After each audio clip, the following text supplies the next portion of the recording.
Welcome to the Political Insider, your daily dose of news, which you will get delivered to your inbox if you subscribe to the channel and ring the bell icon so that you can get notifications every time we put out information which is vital for you to get every day.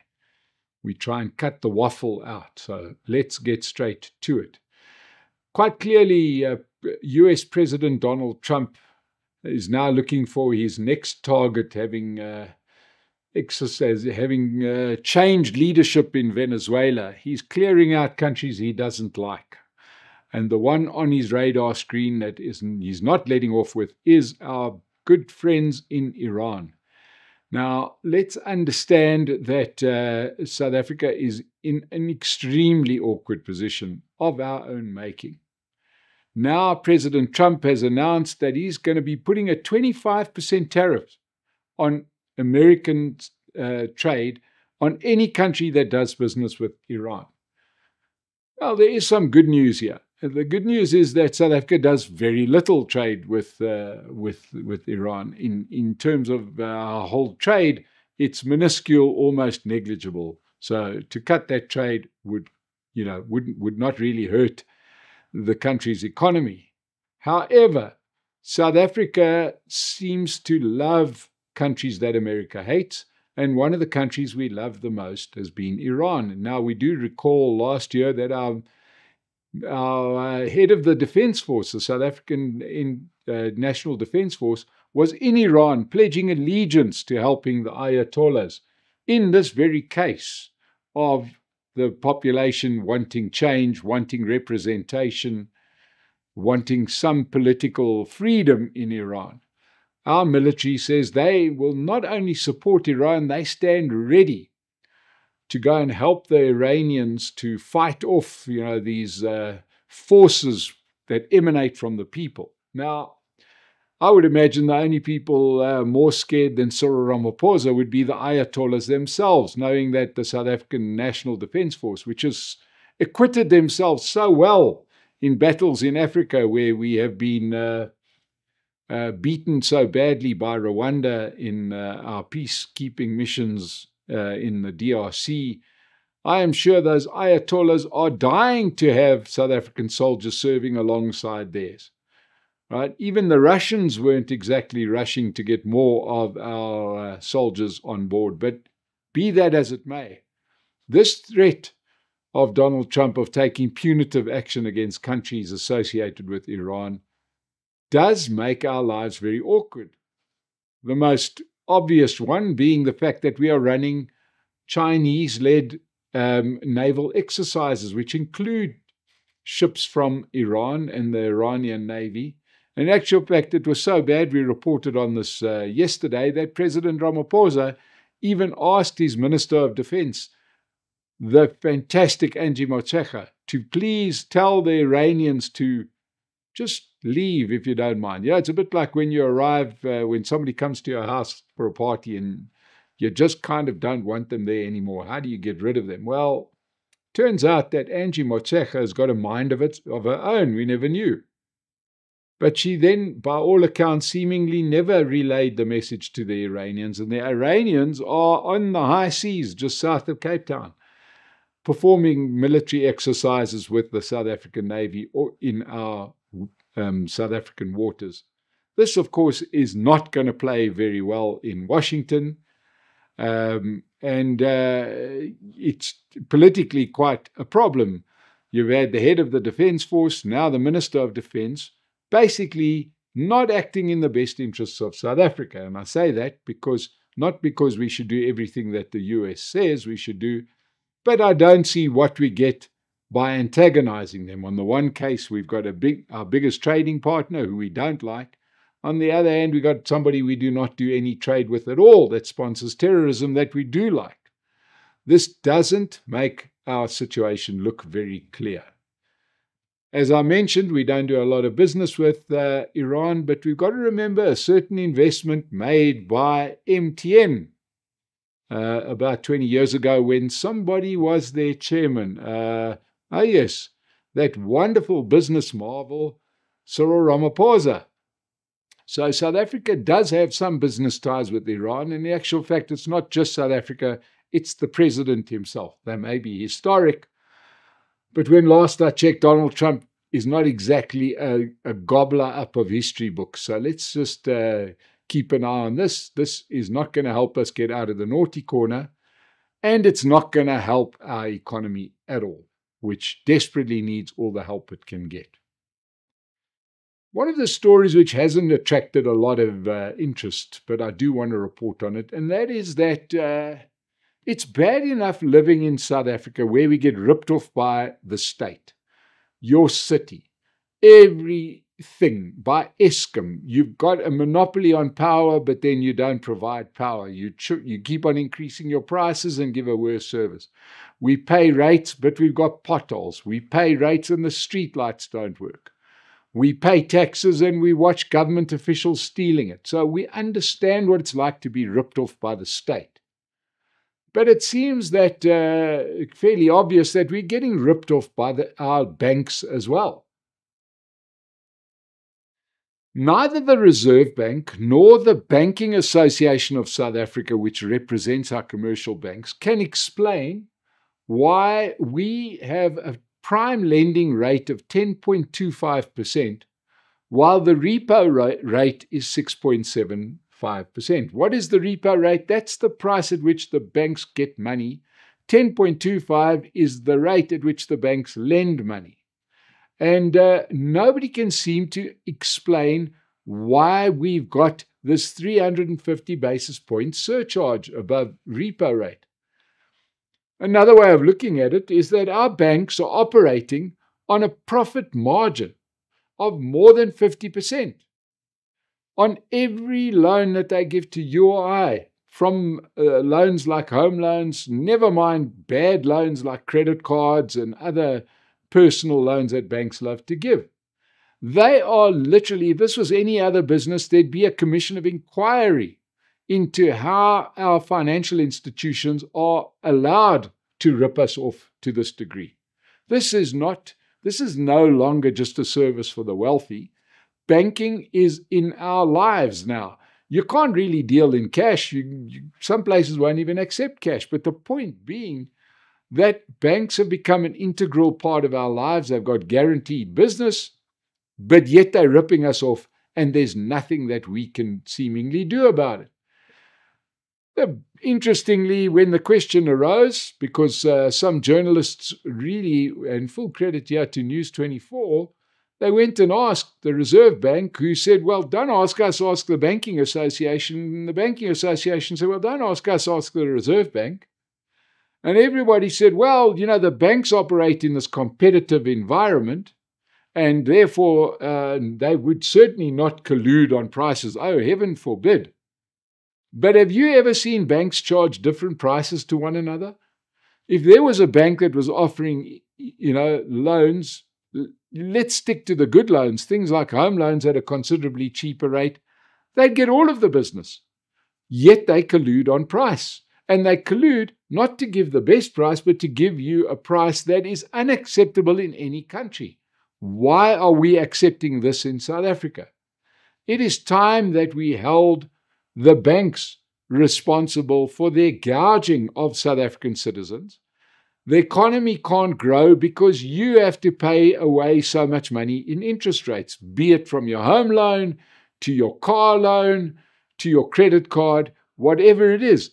The banks are charging us ridiculous prices, and they're all charging the same prices. No wonder people who have made money in other spheres of business are rushing to start their own banks, because there isn't a business out there that can charge you a 50% markup without either facing regulatory question marks or ruthless competition. Don't know about you, but I don't see a business that can just go out there and charge those kind of rates almost risk-free. They get to decide whether you have qualified for the loan or not, and yet they are charging these kind of rates. I would love to see some of those parties who are now in the GNU, who are meant to make South Africa a better place, pick up on this. but I haven't seen anybody mention anything about the bad performances of the banks. I think it's time that South African consumers, you and I, expect a little bit more from the organizations that we can't step away from. We all need bank accounts. I think that we should get a little bit more vocal in not accepting this kind of gouging at the hands of our commercial banks. And I would invite anybody from a commercial bank to come and discuss it on any of our channels and explain to you why they are charging these kind of rates and why they can't just make a margin that is reasonable and make money that way, why their rates have to be penal.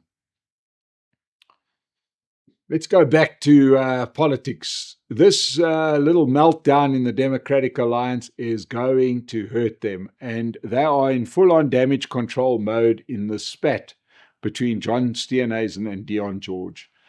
As we mentioned yesterday, Helen Zille got involved. Now she has issued a statement as the FedEx chairperson of the Democratic Alliance, clearing John Steenhuisen. And as the saying goes, if you're explaining, you're losing, and there's a long-winded explanation what John Steenhuisen did is fine. Now, corporate governance experts agree that corporate credit cards are a part of life, but they are meant to take care of corporate expenditure.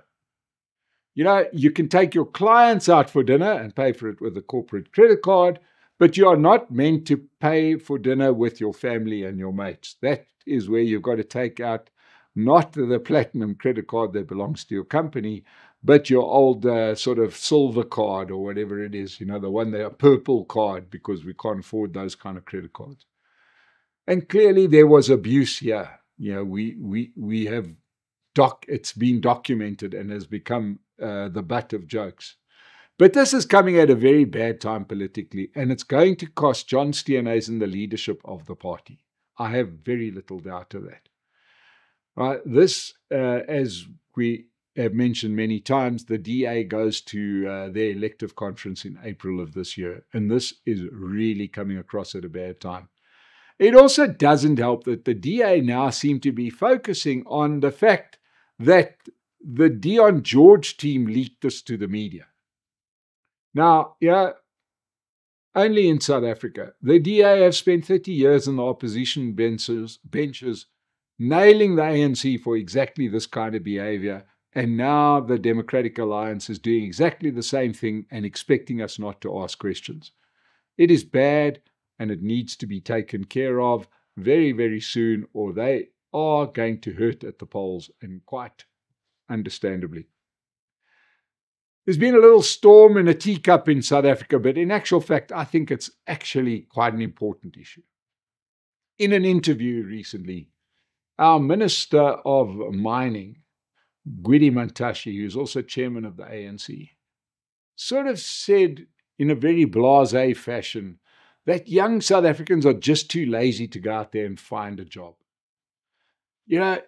When he was young, he just got this job, then he bought some sheep, then he traded that, then he worked in a mine, and youngsters must do the same.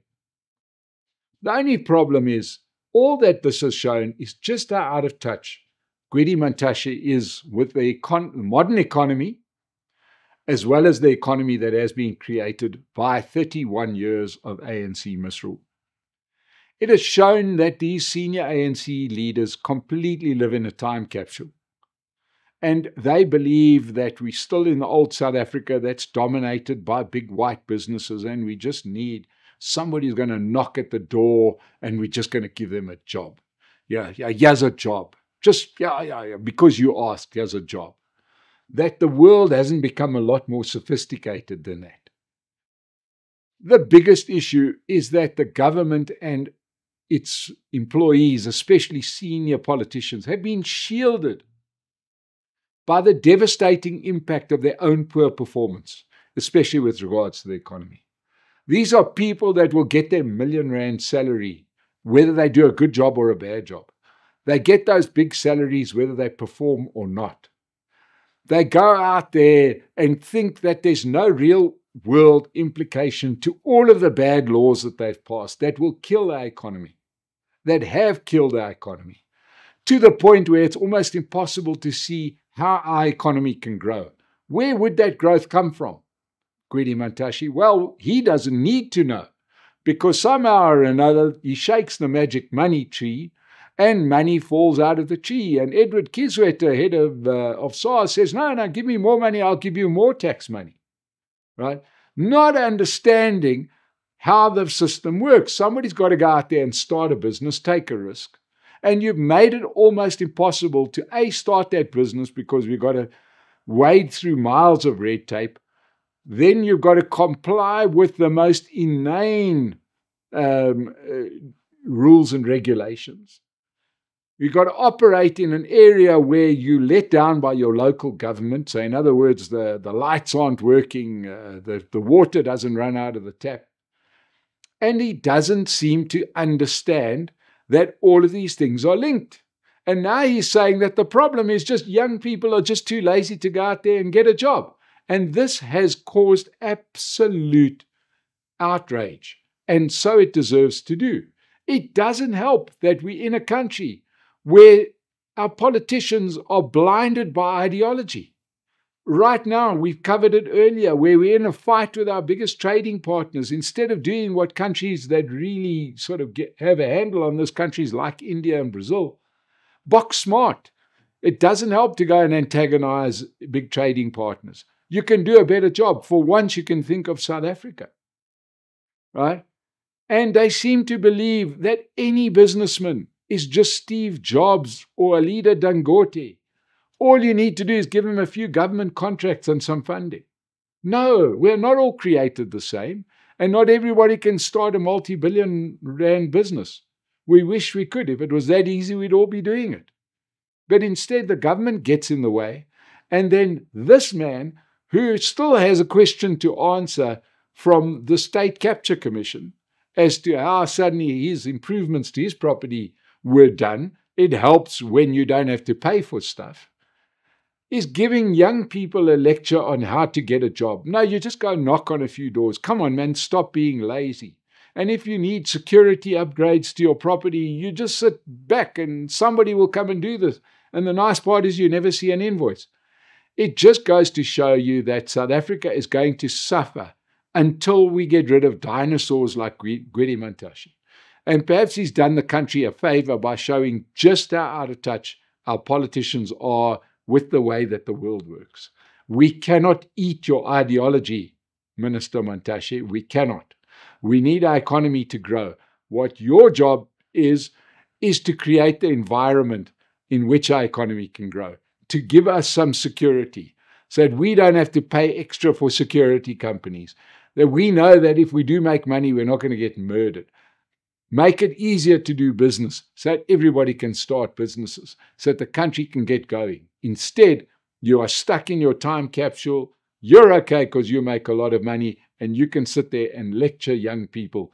It is disgusting. That's all we have for you from the Political Insider today. Please subscribe to the channel. We need your support. We are growing. Our target is to get 50,000 subscribers within the next 2 months. Help us get there. Thank you for joining us today.